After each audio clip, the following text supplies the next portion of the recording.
Uzatilgan qizlarni ota-onalarini, qarindoshlarini bitta katta aybi bor. U ham bo'lsa, farzandi uzatilgan joyda jabr chekayotgan holatda, jabr chekib uyga kelib, jabr chekyapman, men yasha olmayman. Qaynonam bunaqa, qaynotam yaxshi emas.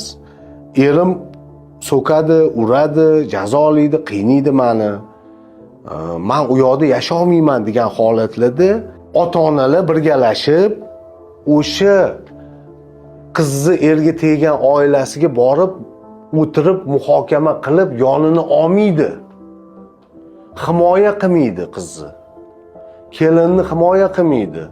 Va shuni natijasida bor ket, mayli ozgina turganda bir-ikki kun yoki bir hafta yashaganda uyda, keyin bor eringni uyiga qaytib ket deb talab qo'yishadi. Shu katta xato.